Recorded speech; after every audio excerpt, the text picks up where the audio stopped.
Found my tree.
Mommy.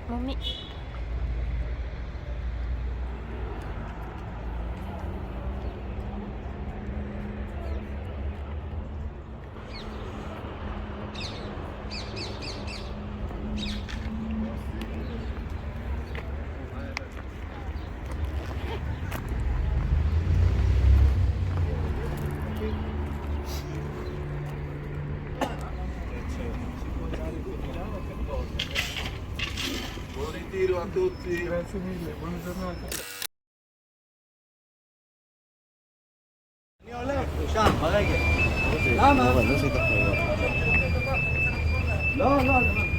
Ning.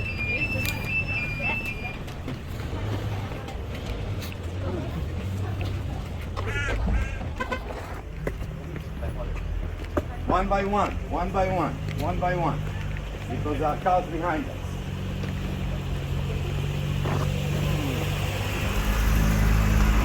Oh, another car.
There's a fountain there.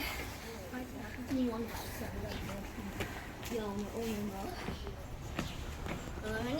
think we're waiting for that before it start walking again. 没到。我们上面。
Latin, look at me.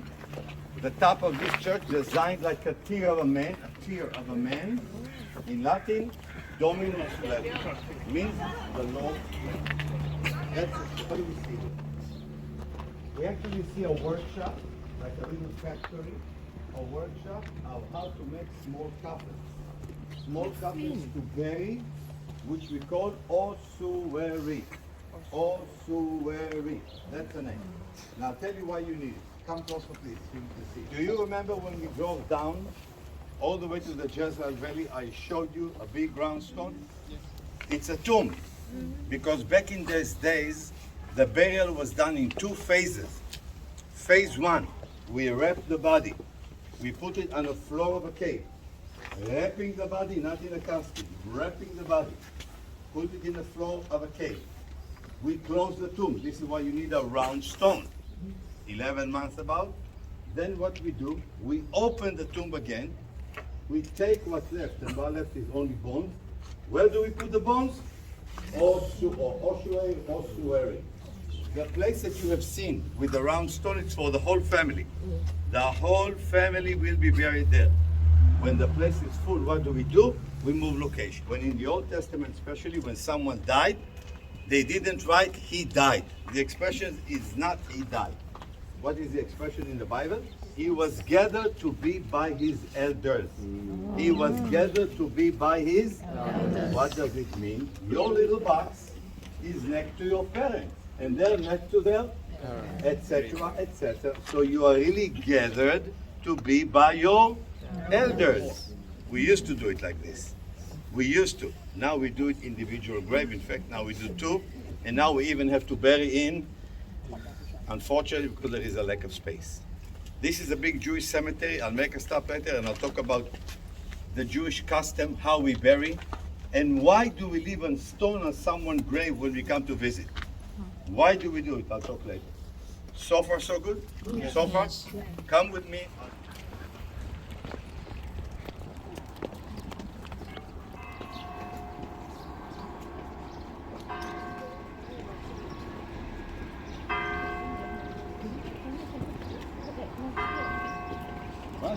Russia, you can't miss it. Russia. The Lord wept. Remember? Yes. Dominus Flevit. The Lord wept. The Mount of Olives, the peak of the mountain is there. The peak of the mountain. Now remember, Jesus comes from the Galilee, correct? He stops in Jericho. We talked about it. But then the rumors already going ahead of him, because there are two sisters who are waiting because they had a major problem. What is the problem of those two sisters? Father died. How long he has been dead? 4 days. 4 days. What difference does it make? He's dead. Totally dead. By the way, how do they know to wait on the road? Somebody called, say, yeah, I saw him in Jericho. He's coming soon. How do they know? Because the people who travel, they bring the information. The people who are traveling, okay, they say, you know, I met him in Jericho. He did this. He met the tax collector. If you have a problem, wait on the road. He's coming soon. Are you all with me? Yeah. So Lazarus has been dead for 4 days. In Jewish tradition, we say that in the first 3 days, the soul of the person still hovers above the grave, still hovers above. On the fourth day, it goes there. Can you imagine the miracle? To bring the soul, the spirit of this man, from back to the body, bring him back to life. If you read the Bible, there has never been a situation, a person after 4 days. Never. It's the only time. Now let's assume that you live in Jerusalem at the time. You live in Jerusalem 2,000 years ago. And you will hear all of this. And you will hear all of this, what happened. And the rumors are the Messiah is coming to Jerusalem. Wouldn't you like to come and meet him? Yes. Wouldn't you like to come and greet him? Yes. Wouldn't you like to hold the palm in your hand? Yes. And wouldn't you like to say, Hosanna, Hosanna, blessed who is coming in the name of the Lord? Yes. Wouldn't you? Yes. Now you understand the excitement of at least some of the people who thought that they see Messiah coming. And they are waiting on the road and they are holding exactly the palms.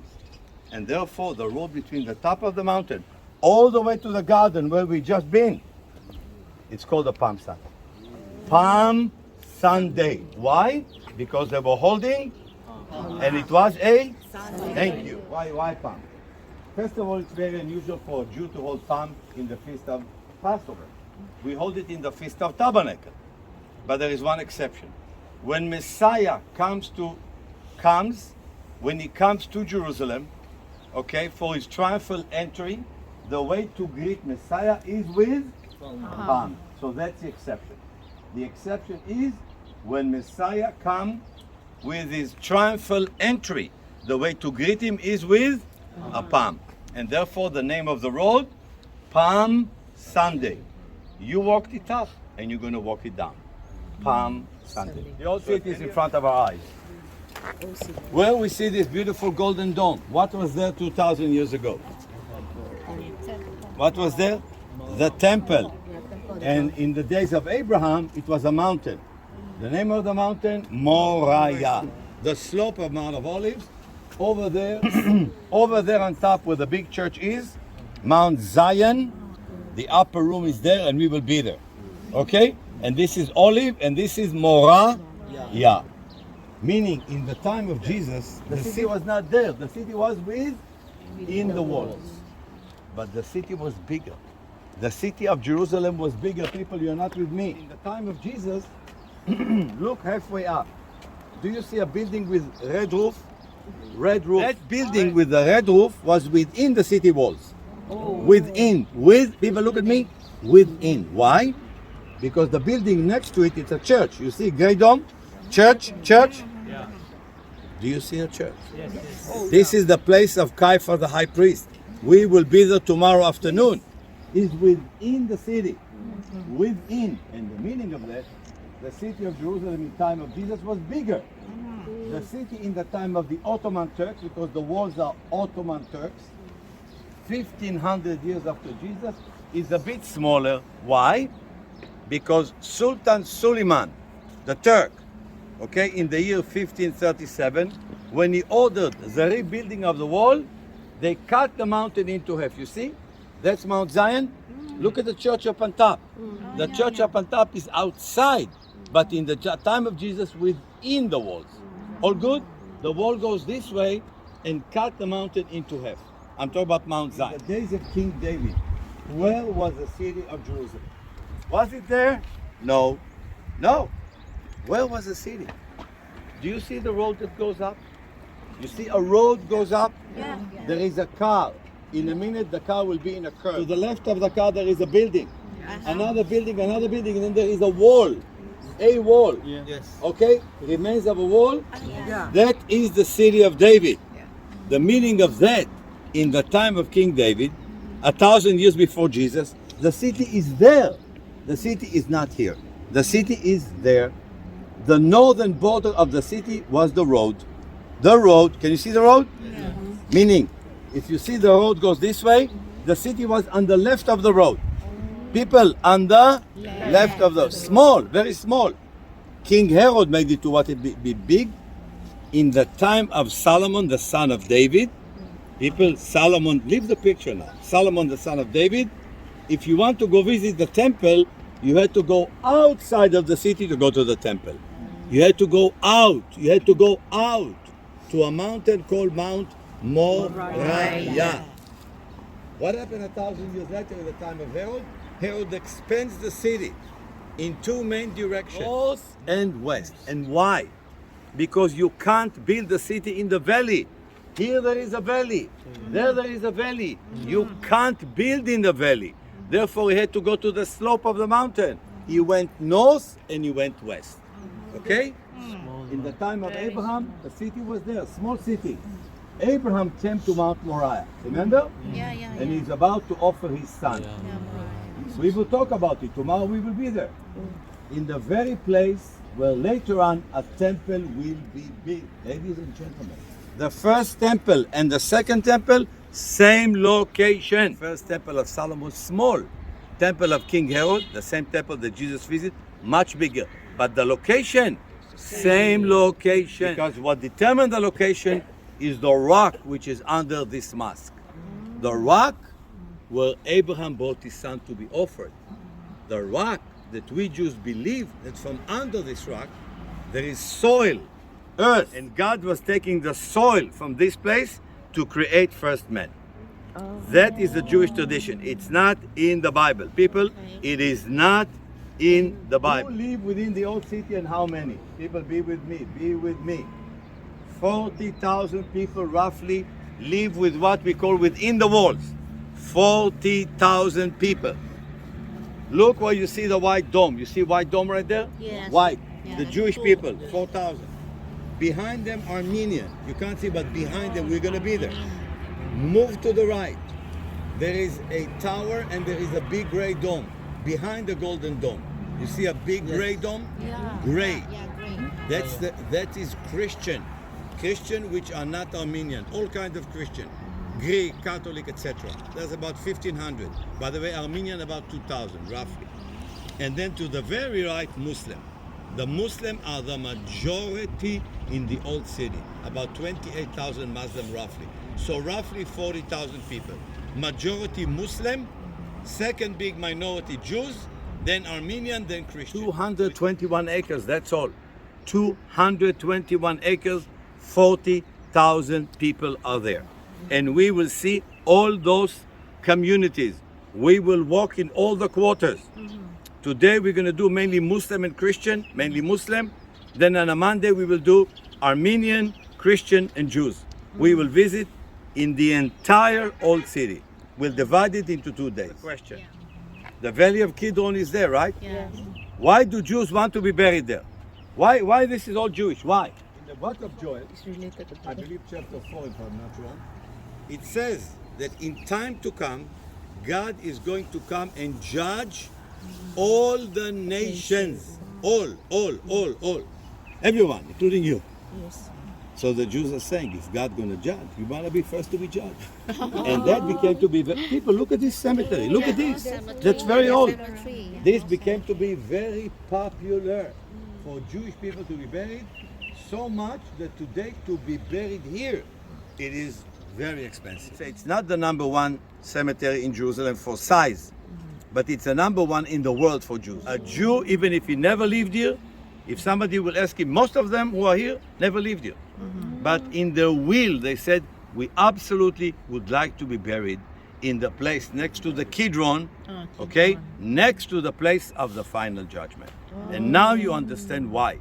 This became to be so popular. On that side, Jews, other side, Muslim. For the Muslim, it's not because of the judgment. They want to be buried close to their holy place. So this Jewish cemetery, very, very, very old, but until today, people are buried here.